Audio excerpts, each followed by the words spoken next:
stretch out that thing that I've given to you. He said, and then I'm going to work the miracle. When Moses stretched out the rod, what happened? The serpents. A serpent came forth. Amen. And he was so afraid, he ran. You see?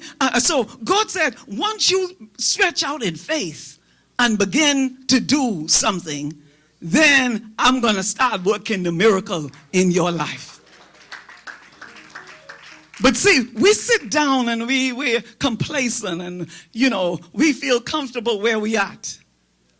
And then, let sister so-and-so do it. Let brother so-and-so do it. And then when God began to rain down the blessings upon them, we're looking and said, God, I'm doing everything what you say. But God said, you ain't stretched out that rod yet. What is it that I have given you? What is that assignment that I have placed upon your life? What are you doing? What are you doing for me? I give you a song in your mouth to sing. And you have it, but you ain't stretch out. He said, I want to work a miracle in that song. When you open your mouth and begin to sing, I'm going to be the one that anointed. You see, when you get together with that little group, you may be a speaker. And the thing is, when you start out, there's only about 2 or 3 people, and you get discouraged along the way and say, you know what? I don't want to do this thing no more because I'm not getting support. But God said, keep on doing it, baby. He said, stretch out your rod. Step out in faith. I don't know why I'm staying right here, but I'm trying to bless somebody right here. He said, stretch out your rod where you at. Discouragement is there. People don't support all the time. But he said, if you stretch out your rod, he said, I'm going to bless it. Amen. I am the one that will do the miracle in your life. Amen. And so King Hezekiah had an assignment from God. He was the leader of Judah. God had called him to be the king of Judah.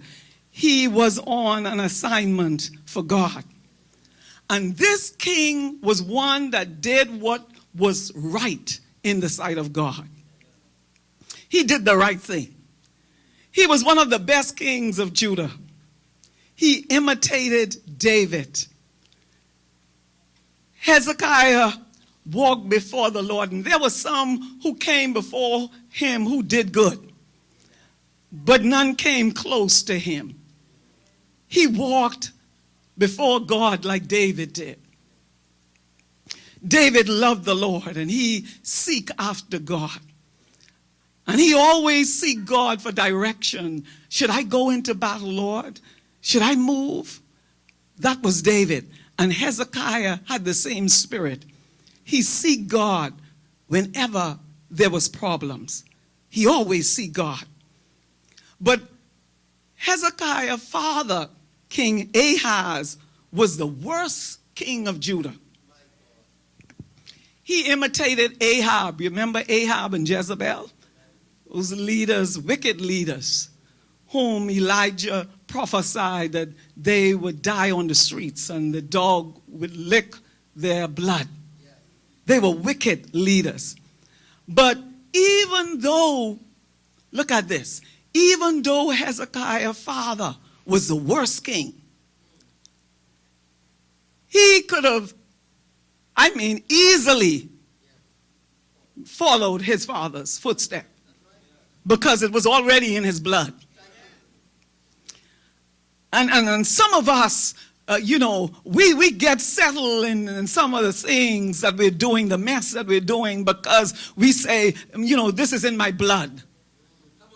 My father did this. And, I don't care if all your sisters, all your brothers, every cousin you have, they messed up and all kinds of different generational curses in your line.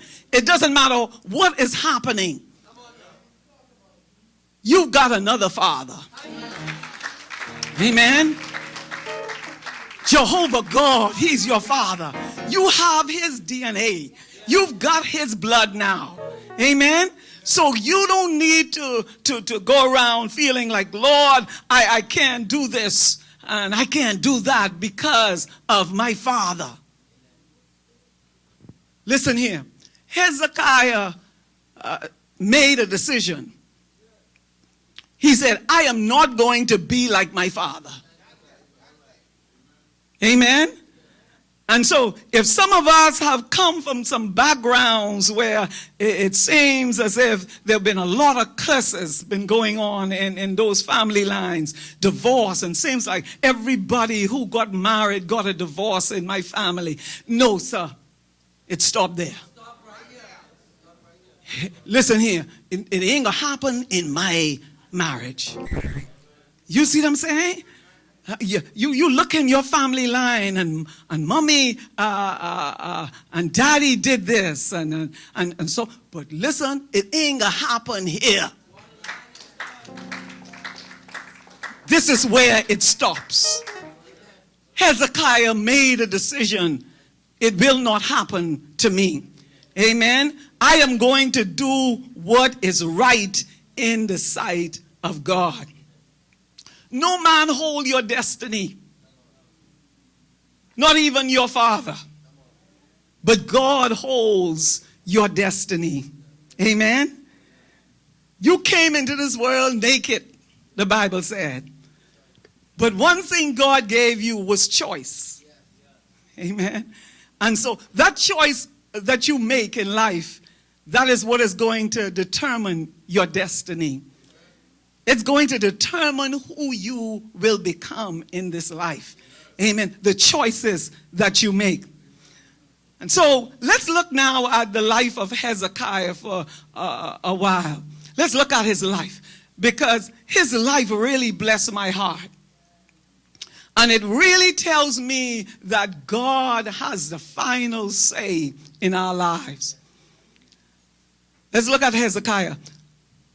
As soon as Hezekiah became the king of Judah, the first thing Hezekiah did was he opened up the doors of the house of the Lord.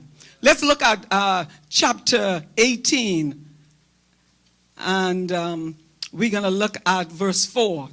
Chapter 18 of 2 Kings and verse 4. The first time, as soon as he entered as the king of Judah, the first thing he did was open up the doors of the house of the Lord. Bible said, and he removed the high places and break down the images and cut down the groves and break in pieces the brazen serpent that Moses had made. These people began to worship the brazen serpent, that image that Moses made 900 years ago. They were worshiping these things.